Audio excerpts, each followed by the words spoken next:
amor e de paz, que ao despertar de um novo homem nos induz. Te conclama, irmão, de última hora, a ingressar nesta seara de luz. Te conclama, irmão, de última hora, é agora, a ser mais um dos trabalhadores de Jesus.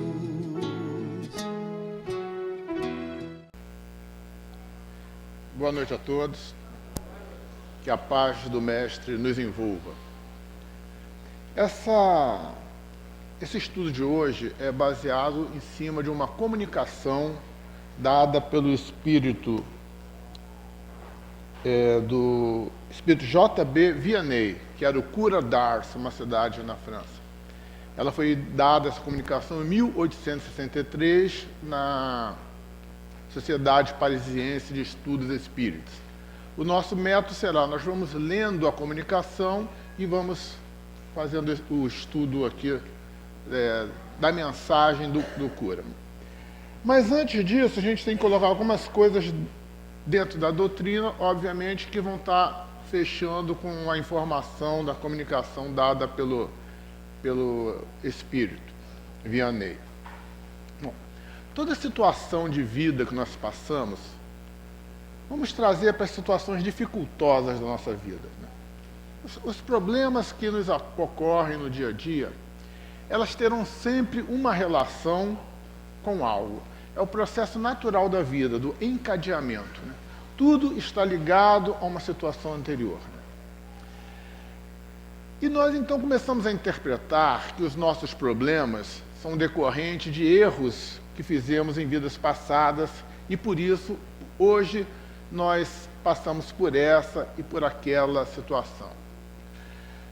Nada errado pensar assim, mas se nós avaliarmos o nosso comportamento nesta encarnação, nós vamos ver que muitos dos problemas que nós passamos poderiam ter sido evitados se nós tivéssemos algum tipo de atenção em tal comportamento, em tal palavra, em tal atitude.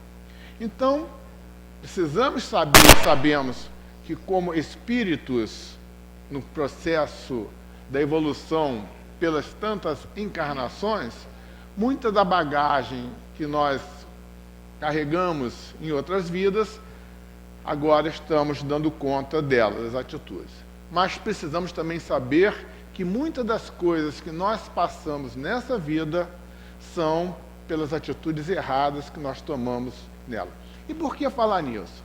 Porque senão fica muito fácil nós julgarmos os nossos problemas em vidas passadas, que no fundo, quando a gente não tem bem a noção do processo da reencarnação, da continuidade da individualidade, foi sempre outra pessoa que fez. Fui eu numa outra encarnação, né? Porque a gente acaba tão preso pelo ego nesta encarnação, esquecemos que o ego é apenas uma partícula da nossa individualidade. Então nós temos que entender que todos os erros que nós cometemos, fomos nós que cometemos mesmo, como espírito nessa individualidade.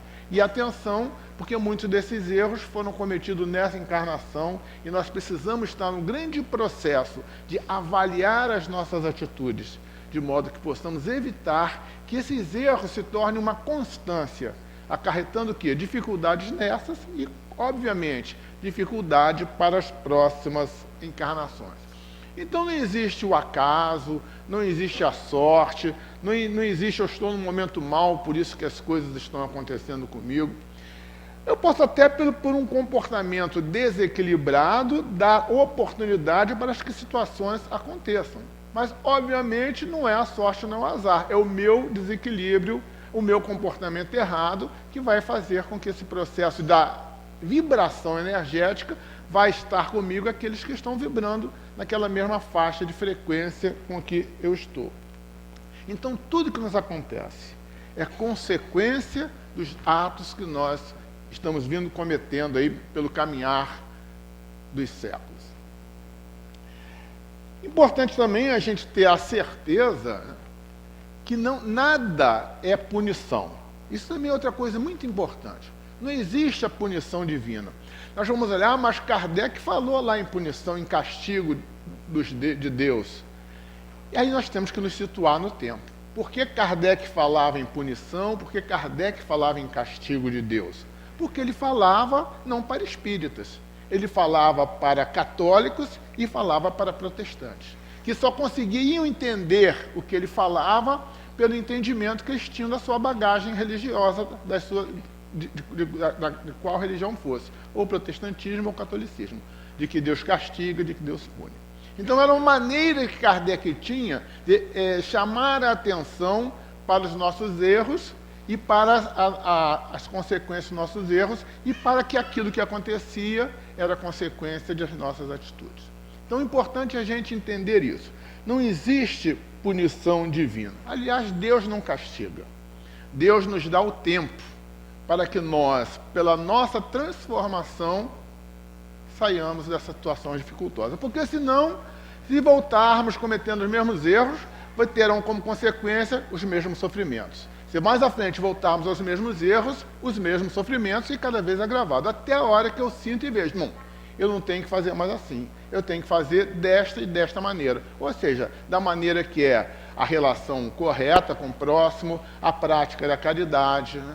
O entendimento de que cada um está no seu momento, de que eu não tenho o direito de julgar ninguém, eu tenho apenas o dever de me transformar a cada dia numa pessoa melhor, numa pessoa digna. Quando eu começo esse processo de transformação, então, obviamente, eu começo a deixar para trás essa bagagem de negatividade que faz com que eu venha tendo dificuldades em tantas e tantas áreas, diversas vezes, situações que são, não digo corriqueiras, mas que são muito parecidas, que de tempo em tempo vamos acontecendo. Porque nós continuamos tendo os mesmos comportamentos, as mesmas atitudes e as mesmas ações que acarretam os mesmos sofrimentos. Isso não tem jeito. Então, a única maneira de quebrar esse círculo vicioso é mudando o comportamento, mudando o paradigma de vida, mudando as atitudes que vão nos fazer buscar a nossa redenção espiritual. Bom, nós, então, que acabamos pelas nossas atitudes escolhendo as situações que a vida vai nos colocar. Simplesmente assim. O que eu faço hoje acarretará o que eu vou sofrer amanhã. Então eu tenho que estar muito mais atento ao hoje, para que esse hoje aqui vai me mostrar os caminhos de amanhã.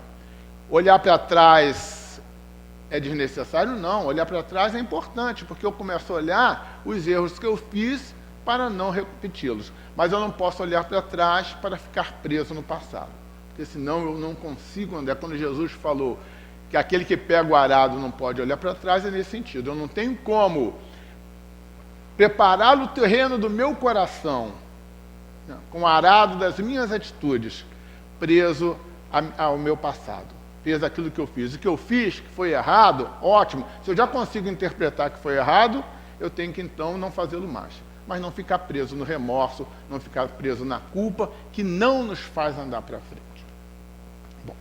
E outra coisa importantíssima que Deus também nos dá, né, é a situação da gente conseguir vivenciar a nossa vida sem a grande dificuldade de olhar para trás e ver o que nós fizemos. Ou seja, o esquecimento do passado. Quão difícil seria nós nos relacionarmos com alguém sabendo que aquela pessoa nos cometeu um grande ato que nos foi fatal em determinada encarnação. Como olhar para o olho de alguém e saber que nós fomos os responsáveis pela desgraça dele? Então, o véu do esquecimento, ele tem essa misericórdia de Deus, essa é a única palavra que a gente pode falar, porque nos permite que possamos nos reencontrar, antigos desafetos, em situações que são basicamente para que possamos nos acertar e neste caminhar em conjunto em direção à evolução. Então, o esquecimento do passado, ele é fundamental para que essa evolução se dê de uma maneira mais tranquila. Mas hoje existe tanta terapias de vidas passadas, elas são importantes, são importantes desde que elas tenham como objetivo algum trauma e que é preciso entender aquele trauma para superá-los. Mas o indicado é que seja feito com alguém de grande capacidade e principalmente que seja espírita essa pessoa. Porque a simples curiosidade pode nos levar a problemas muito maiores nessa encarnação através desse processo da terapia de vidas passadas. O esquecimento é importante, o esquecimento é fundamental, e lembrar ou conhecer o que nós fomos só para uma necessidade muito importante de um trauma e com alguém muito capacitado para fazê-lo. Bom, nós então temos que ver o seguinte. Quando Jesus fala, quem matou com a espada perecerá, muitos entendem, Jesus está ratificando a lei de Talião, a famosa lei do Código de Hammurabi, olho por olho, dente por dente. Ou seja, se alguém te feriu, você tem direito de ferir igual. Isso hoje parece uma barbaridade, mas na época era uma evolução, porque aquele que era ferido no braço se achava no direito de ir lá e matar a pessoa. Então, para a época, foi uma evolução. Olha, se te feriram no braço, você só tem o direito de ferir no braço. Mas quando Jesus fala, quem matou com a espada, ou quem feriu com a espada será ferido, ou será morto, é no sentido muito mais amplo e não no sentido pessoal de que a cada um será o direito de correr atrás daquele que lhe prejudicou, trabalhando com ele na mesma ação que ele lhe fez. Por quê? Porque ódio gera ódio. Ódio nunca vai gerar amor. O que gera amor é o amor. O que gera amor é a compreensão. O que gera amor é o perdão. Então nós temos que entender quem perecer, ou quem matar com a espada por ela perecerá, como a lei de causa e efeito. Porque somente essa lei, e a gente vai falar um pouquinho nela mais à frente, ela vai dar a condição de nós resgatarmos aquilo que nós fizemos errado. Porque a grande espada que vai ferir o agressor é a espada da sua própria consciência. Ele que em algum momento vai interpretar que o que ele fez foi errado e ele mesmo, pelas suas necessidades, terá que passar por situações não de punição, mas situações de reeducação, porque afinal esse planeta aqui não é prisão nem é hospital, esse planeta aqui é escola. Mesmo que seja através de um espírito aprisionado num corpo deficiente, seja através de um espírito que passa uma vida num hospital com sua saúde dificultosa, mas tudo isso não é cadeia nem hospital, é escola. Uma escola de bênção que nos dá a capacitação de, pelo entendimento da dor que nós passamos, entendermos que nós não podemos fazer pessoas passarem as dores que nós estamos passando. E sempre, isso é importante, nada que é feito aqui fica sem punição, porque senão isso acarretaria um desequilíbrio do universo. E na perfeição das leis físicas e das leis morais, os erros cometidos têm que ser reparados, sim. Mas, como eu falei, pela misericórdia do Pai, ele vai ser, às vezes, reparado em longínquas prestações. E ele pode ser reparado não pelo sofrimento, ele pode ser reparado pelo amor, pela prática da caridade, pelo perdão. São as oportunidades que o Pai nos dá de refazermos aquilo que fizemos errado. O assunto específico aqui é sobre alguém com deficiência visual, né? Mas a gente pode ampliar muito mais que qualquer tipo de encarnação em que a pessoa traga algum tipo de deficiência, seja uma deficiência física, uma deficiência psíquica, uma deficiência na sua capacidade intelectiva, toda ela tem como ação uma reparação, uma reestruturação daquele perispírito, ou seja, daquele corpo espiritual que traz carregado em si as marcas dos erros em outras vidas. e como o perispírito é o modelador do corpo físico, e como ele vai receber do espírito as suas dificuldades, as suas necessidades, que vão atuar sobre seus centros de força, desarticulando os centros de força do corpo perispiritual, esses centros de força desarticulados atuarão nos órgãos físicos a ele ligados pelos plexos, e esses órgãos apresentarão algum tipo de deficiência. Então, esse processo significa, eu usei mal o meu braço, eu tenho uma deficiência no braço. Eu usei mal a minha vista, eu posso vir com a deficiência na vista. Eu cometi o suicídio por um tiro na cabeça, eu posso vir com uma deficiência na minha capacidade mental. Mas também pode ser por outra coisa. Não necessariamente eu usei mal a minha vista para nascer com uma deficiência visual. Eu, através da exploração do trabalho de terceiros, eu fiz com que as suas vistas se gastassem pela exploração do homem sobre o homem. Então eu tenho a necessidade de hoje passar a dificuldade que eu fiz aqueles irmãos passarem. Então esse é o processo natural que não é feito por Deus.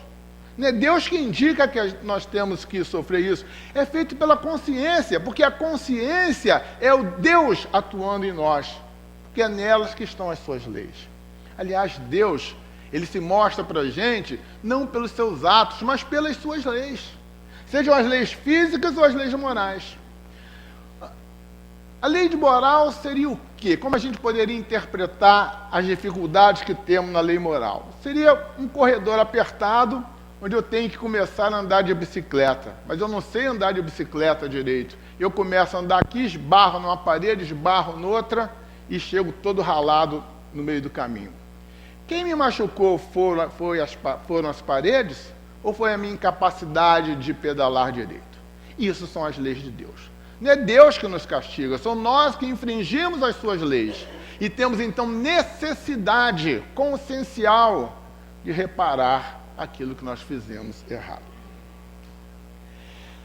E aí, quando eu começo a ter que refazer aquilo que fiz errado, através das minhas atitudes, ou do mal que eu causei no próximo, aí nós podemos dizer que a lei de talião está acontecendo. Mas não essa lei de talião dessa oportunidade de cada um fazer o mal ao outro, já que sofreu o mal, mas a lei de causa e efeito, que é muito mais profunda que a lei de talião. A lei de causa e efeito traz no seu bojo a misericórdia divina, porque nos permite pagarmos em suaves prestações grandes crimes que cometemos contra o próximo. Grandes crimes que cometemos contra nós mesmos. Então, o grande processo da lei de causa e efeito é essa oportunidade que nós temos de irmos nos reajustando através das consequências dos nossos atos. Consequências que nós vamos pagando paulatinamente. Muitas vezes a gente pensa, minha vida é uma vida tão tranquila que com certeza eu não devo ter nada muito grave para pagar. Engano seu, engano nosso. Por quê? Porque se a minha vida não tivesse muita coisa para pagar, eu não estaria encarnado aqui. E com certeza nós não entramos no ônibus errado na hora da encarnação. Então, se eu estou tendo uma vida razoavelmente tranquila, que eu trabalhe esta oportunidade no bem, já que eu não tenho tanta coisa me incomodando. Porque com certeza a conta vai vir lá para frente. Então, se eu hoje tenho capacidade e condição de fazer algo pelo próximo e faço, eu estou diminuindo a minha conta lá na frente. Se eu tenho e não faço, eu não diminuo a conta e muito mais. Eu causo uma dívida maior. Por quê? Está lá no Livro dos Espíritos. Nós somos responsáveis pelo mal que acontece, pelo bem que poderíamos fazer e não fizemos. Então, para que o processo da lei de causa e efeito aconteça, primeiro é importante o seguinte, que nós tenhamos a consciência da culpa. Porque não adianta, no processo de alguém que está no erro, de se imputar uma pena para ele, que ele não tenha entendimento do que aquela pena significa para ele. Então, para que o processo de causa e efeito continue a nos assolar, e que ele possa ter efeito real, nós precisamos ter o conhecimento disso. Por isso que aqueles espíritos pouco evoluídos, eles têm um processo reencarnatório muito mais rápido, porque eles não têm ainda a capacidade do que no período da erraticidade de avaliar as suas faltas. Então eles têm que vir com mais frequência, vivenciar a vida, ver o exemplo, mesmo que eles não sigam o exemplo, mesmo que eles continuem na sua animalidade, porque é natural, é normal, porque eles são espíritos pouco evoluídos, mas no convívio com membros de uma sociedade mais evoluída, trabalhando no bem, trabalhando no respeito ao próximo, eles vão adquirindo bagagem para mais à frente eles se reavaliarem. Mas esse processo da lei de causa e efeito, para o processo que vai levar à expiação, é necessário que inicialmente haja o sentido da culpa. Não a culpa que leva ao processo da autopunição, ao processo do remorso. Porque a culpa que leva ao remorso é a culpa que fica no looping. Eu errei, eu não presto, eu sou a pior pessoa do mundo, eu errei, eu não presto, sou a pior pessoa do mundo. E vai chegar um ponto que de duas uma. Ou cometeu o erro, passa a ser uma coisa normal, porque ele não presta, ele erra, ele é assim mesmo. Ou ele entra no processo depressivo que pode levar até ao suicídio. Ou à loucura. Então, a culpa, o sentido de que nós erramos, é importante que ele desenvolva em nós o processo do arrependimento. Arrependimento que vai me fazer pensar o quê? Eu tenho que refazer aquilo que eu fiz. Mas para eu refazer alguma coisa que eu fiz errado, eu tenho que passar pelo processo da expiação. Então, quando nós estamos em algum tipo expiatório, significa o quê? Que nós, no plano espiritual, já tivemos o entendimento, a capacidade de entender que o que nós fizemos foi errado. E que estamos aqui ou por nossa escolha, para passar aquela determinada dificuldade, ou por escolha dos nossos mentores e com conhecimento e com o nosso assentimento de que devemos passar pelaquela situação. Mesmo que não tenhamos lá muito entendimento, mas no contato com a espiritualidade amiga, aqueles que estão encarregados de nos guiar no processo encarnatório, nós sabemos, no fundo, que temos que passar pela dificuldade. E aí a gente vê, aqueles que passam com a dificuldade com galhardia, são aqueles que ou escolheram ou entenderam a necessidade de passar por aquilo. E aqueles que passam a dificuldade com rebeldia, são aqueles que praticamente foram impostos, aparentemente até concordaram com aquele tipo de expiação, mas quando chegam aqui não aceitam, resistem e vivem uma vida reclamando das dificuldades que vivem. E aí quando Jesus fala, né, se o teu olho for motivo de escândalo, arranca-o, obviamente, né, no sentido de eu fiz algo errado com as minhas vistas, olhei algo e daquele olhar eu tomei atitudes que foram danosas e desnecessárias. Quando a gente toma atitude que visa uma coletividade, nós podemos até tomar uma atitude que um ou outro terá que ser punido pela sua falta, obviamente, né?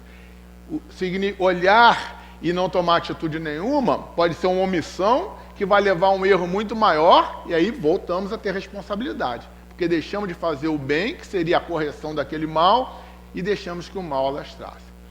Então, sempre quando a gente toma uma atitude, e essa atitude é voltada para a dignidade, para a correção, se alguém sair prejudicado daquela atitude, é um processo natural das escolhas que temos que fazer na vida.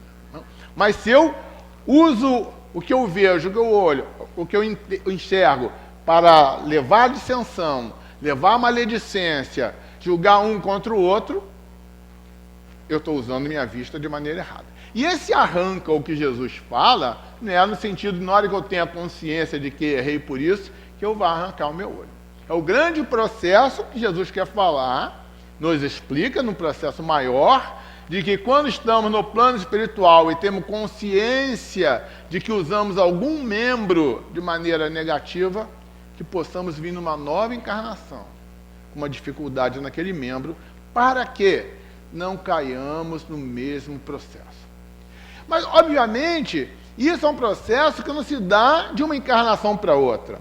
Não é porque eu usei mal minha vista nessa que na próxima eu tenho que vir com a deficiência visual. Normalmente, é um processo de repetições do mesmo comportamento que chega a um ponto que é necessário, que o choque de transformação seja mais violento, mais forte.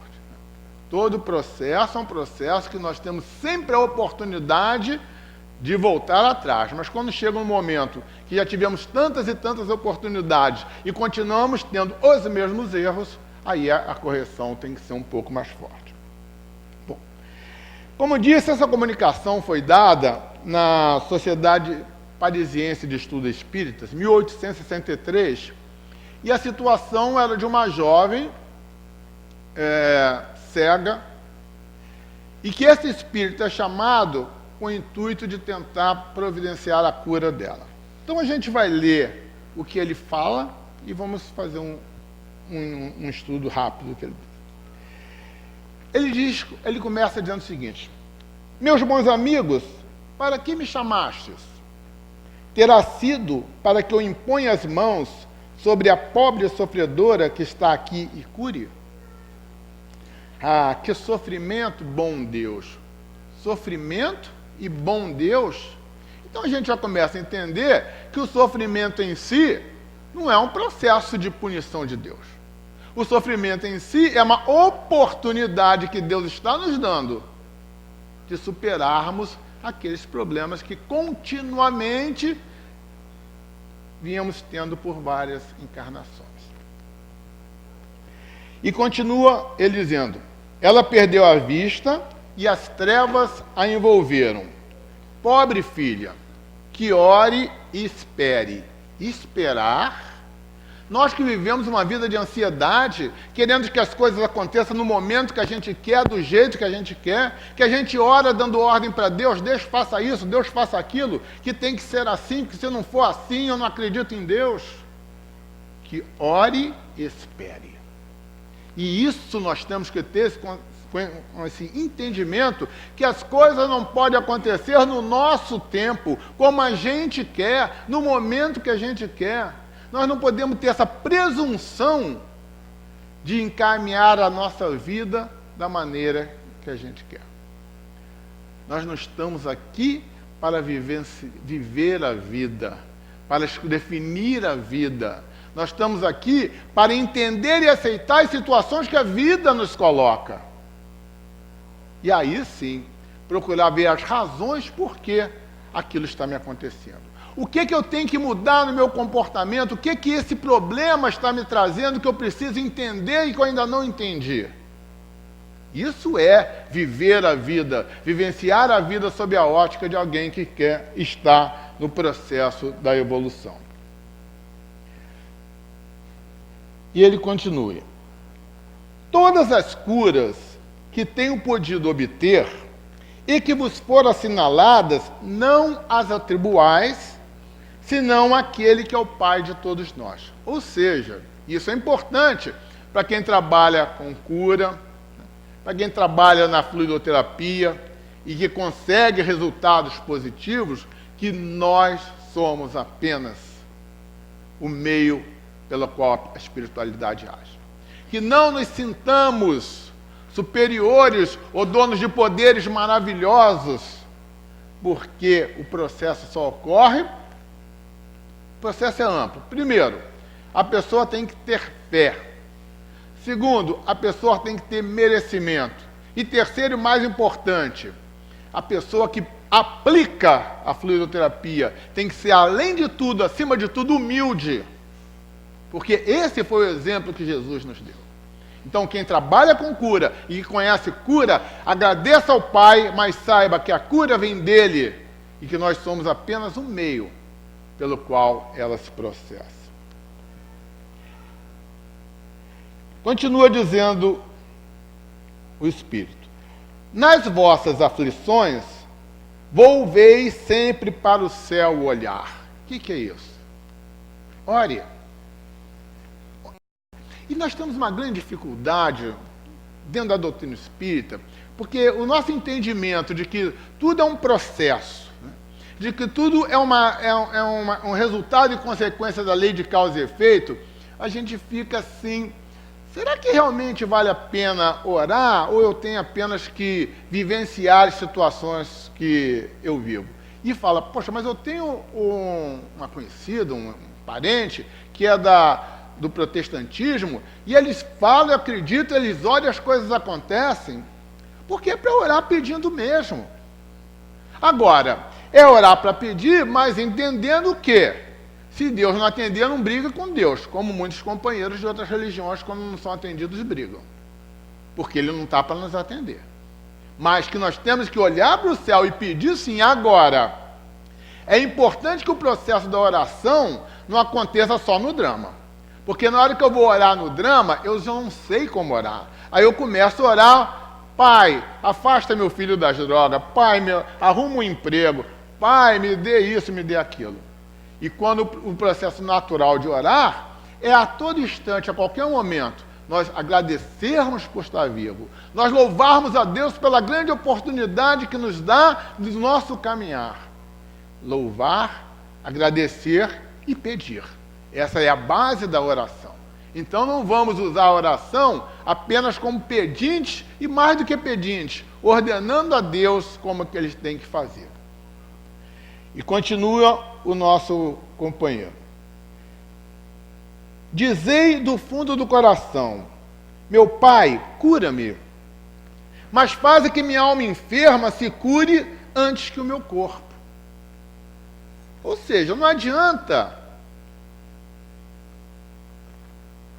eu curar o corpo e continuar com o mesmo comportamento. Isso tanto faz a cura espiritual, tanto faz a cura da medicina. Se continuar com o mesmo comportamento, com os mesmos paradigmas, com os mesmos pensamentos, a doença volta. Pode não voltar naquele órgão, vai voltar em outro órgão ou um outro tipo de doença. Por quê? Porque nós continuamos mantendo os nossos centros de força desequilibrados. É simples. E com o centro de força desequilibrado, no perispírito, ele vai refletir aonde? No corpo físico. Então, a algum ponto vai estourar algum tipo de doença. Curou-se, quando Jesus falava aos que curava: vai, não peque mais, exatamente isso que ele estava dizendo. Vá e mude seus comportamentos, mude os paradigmas que te orientam no seu dia a dia. E a maneira que a gente tem de andar em frente, superar os problemas, evitando que aquela doença seja recorrente, volta e meia esteja nos atacando. Ou aquela ou qualquer outra. Como eu falei, é um processo de desequilíbrio do centro de força, e dessa forma nós ficamos abertos para doenças oportunistas. E dizia mais: que a minha carne seja castigada, se necessário, para que minha alma se eleve ao teu seio. Ou seja, se for necessário que o processo da doença tenha o seu transcurso até o seu final, que assim seja. E Jesus, de uma certa maneira, nos ensinou a orar, quando ele lá no Monte dos Oliveiras, ele falou: Pai, afasta de mim esse cálice, mas que não seja feita a minha, mas a sua vontade. Jesus aí estava nos ensinando que nós podemos e devemos pedir tudo, mas temos que acabar as nossas orações com essa frase: mas que seja feita a sua vontade. Por quê? Porque é Ele, com suas leis, que sabe o que é melhor para nós. Nem sempre a cura, continuar mais alguns anos nessa encarnação, é o que nós precisamos.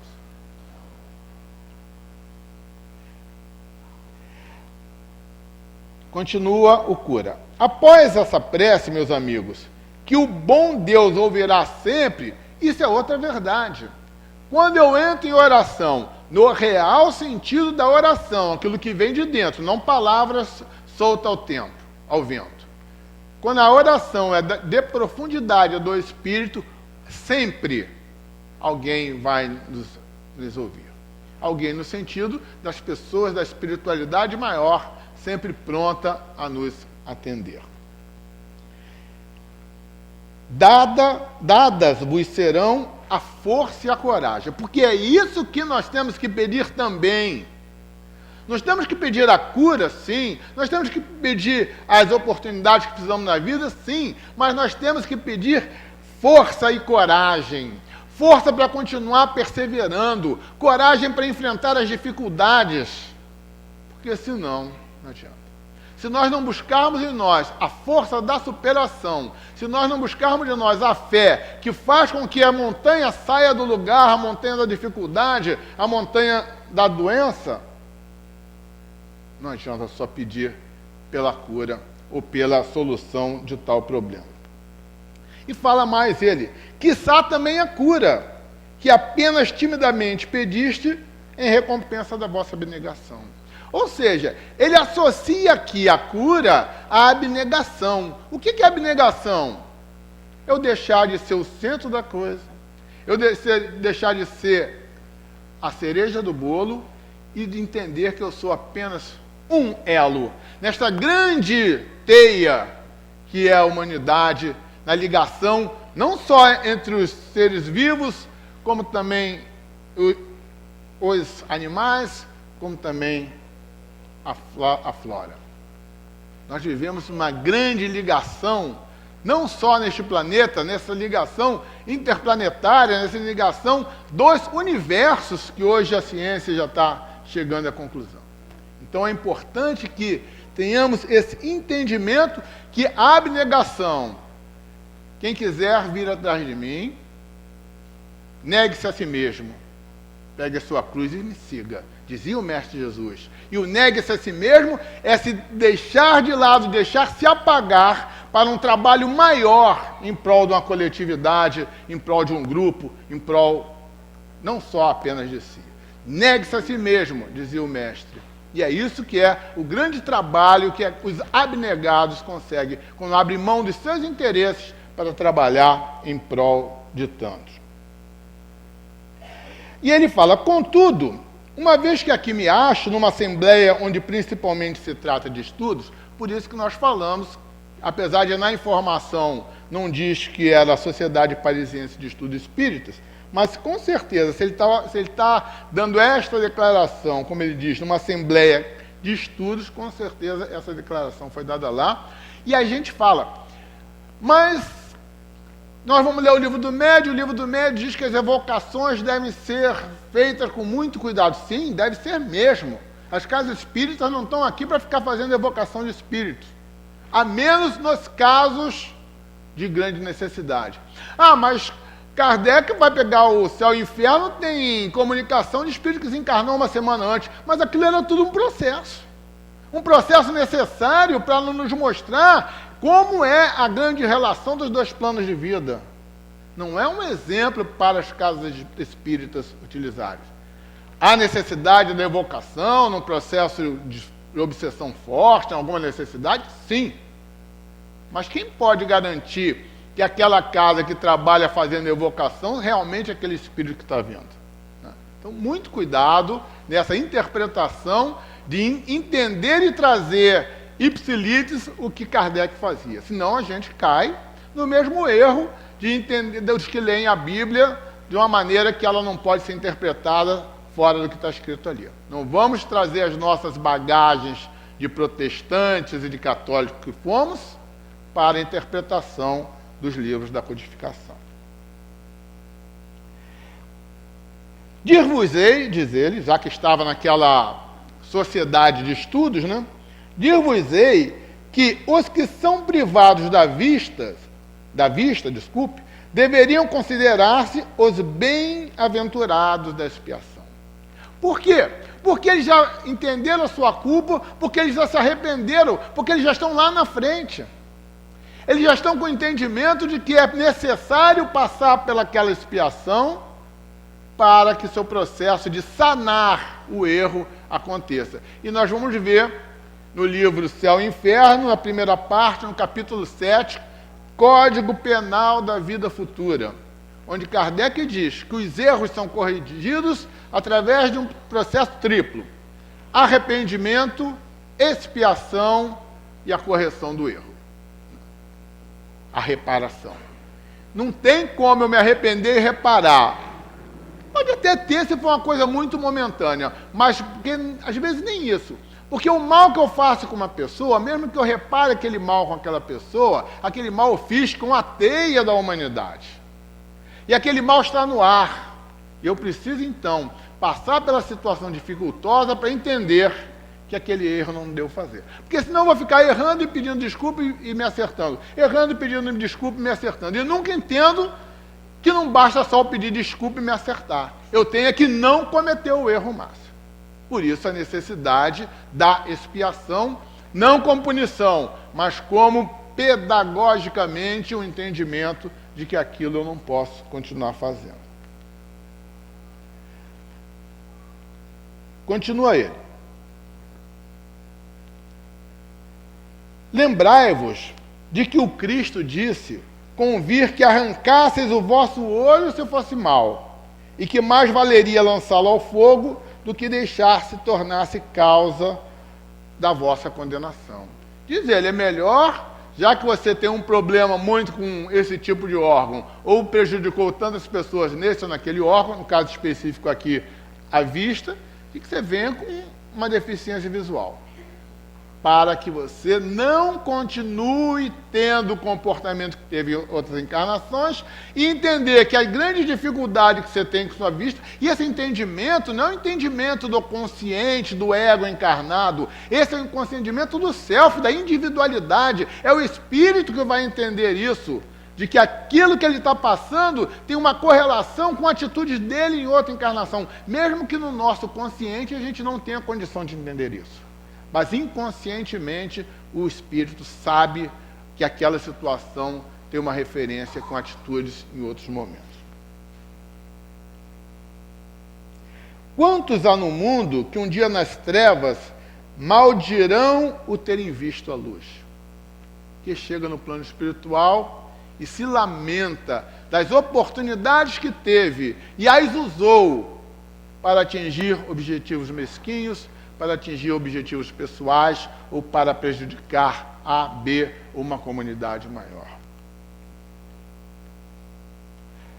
Assim, como são felizes os que por expiação vêm a ser atingidos na vista. Então ele volta a falar de novo, que no processo da expiação, quando entendido, ou seja, quando o arrependimento real no plano espiritual fez com que você aceite a expiação, ou até nessa, eu errei aqui, posso estar pagando aqui uma situação dificultosa de algo que eu fiz nessa encarnação, melhor ainda, porque eu tenho no consciente o que eu fiz a uma pessoa. Vamos dizer, eu humilho alguém aqui no trabalho, amanhã eu estou no outro trabalho e sou humilhado pelo meu chefe. Eu tenho que parar e pensar, poxa, então aquele companheiro lá sofreu comigo, então eu não devo fazer mais isso. Então, quando a expiação é na mesma encarnação, ótima, porque eu já posso dali, tentar procurar aquela pessoa e pedir desculpa pela atitude. Ou posso começar a trabalhar algum tipo de bem, como diz Pedro, né? O amor cobre a multidão de pecados. Nem sempre eu tenho condição de reparar diretamente com a pessoa que eu fiz, mas o que eu fiz com um, eu fiz com todos. Então, o mal que eu fiz aqui, eu posso reparar com qualquer um que eu tenha a oportunidade e que cruze o meu caminho. Os olhos, ele falando desses que são felizes pela expiação de não ter a vista, diz ele, os olhos não lhe serão causa de escândalo e de queda.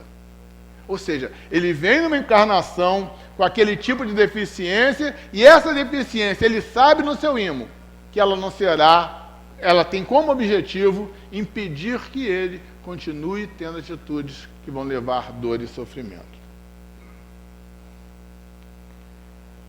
Podem viver inteiramente da vida das almas, podem ver mais do que vós que tendes límpida visão. Porque a grande oportunidade do irmão com a deficiência visual de olhar para dentro de si mesmo. Ele simplesmente perde o contato com o mundo, o contato visual, e tem a grande capacidade de fazer tudo que nós precisamos fazer, que é através do processo da meditação, olharmos para dentro de nós mesmos.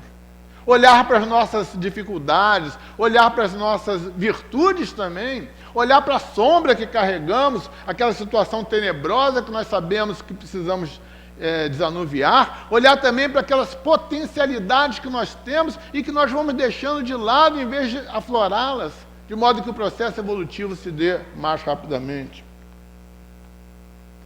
É o grande processo do autoconhecimento que às vezes a deficiência visual permite. Eu falo às vezes porque depende de cada um, né? Não necessariamente isso irá acontecer. Quando Deus me permite, aí ele já falando, quando ele consegue fazer a cura de alguém com problema deficiência visual. Quando Deus me permite descerrar as pálpebras a alguns desses pobres sofredores e lhe restituir a luz, digo a mim mesmo, alma querida, por que não conheces todas as delícias do Espírito que vive de contemplação e de amor? Porque ele argumenta o seguinte: aquele que vive num processo voltado para si mesmo, graças a uma deficiência visual, ele passa para um processo de contemplação espiritual, através desse grande movimento de olhar para dentro de si mesmo. E diz: não pedirias então que se te concedesse ver imagens menos puras e menos suaves do que as que te é dado entrever na cegueira? Ou seja, não era melhor você continuar cego do que seus olhos estarem abertos para ver coisas que te interessem, que lhe são lícitas, mas que não lhe convém, como Paulo falou? Então, é aquele processo. Jesus curou 10 cegos. Só um teve reconhecimento pela essa cura. O que os outros fizeram? Provavelmente devem ter ficado cegos mais à frente. Ou nessa ou em outra encarnação. Por quê? Porque não aproveitaram a oportunidade de refazimento dos seus paradigmas de vida.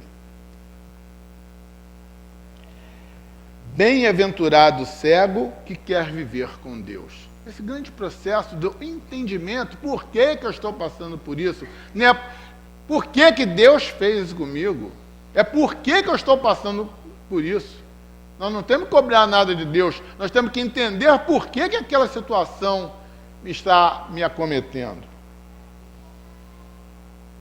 Mais ditoso do que vós que aqui estáis, ele, o que tem a deficiência visual, sente a felicidade, toca, vê as almas e pode alçar-se com ela às esferas espirituais, que nem mesmo os predestinados da terra logram divisar.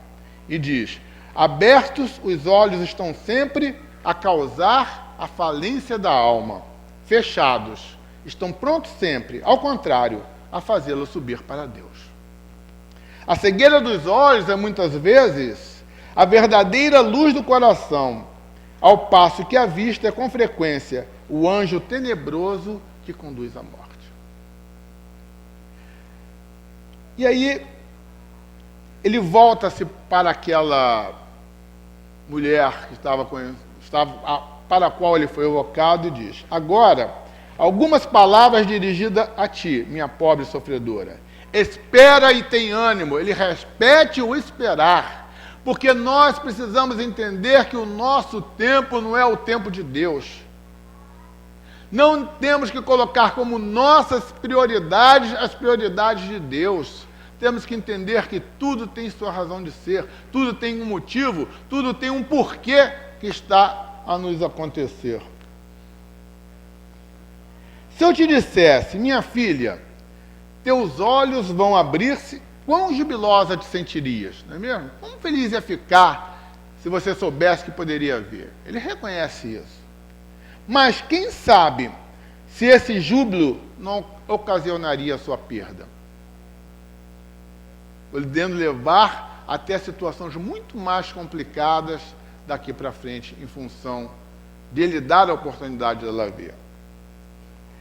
E termina dizendo: confia no bom Deus, que fez a aventura, ou seja, que fez as vicissitudes da vida, que fez as situações da vida, as sortes e os azares que a vida nos coloca, confia no bom Deus que fez a aventura e permite a tristeza. Ou seja, Deus não fez a dor, Deus não fez o sofrimento, Deus não fez a tristeza, mas Ele permite, porque a tristeza, a dor e o sofrimento é consequência da lei de causa e efeito. E quem feriu a lei tem que vivenciar as situações dificultosas para respeitá-la e não errar mais. Muito obrigado, boa noite.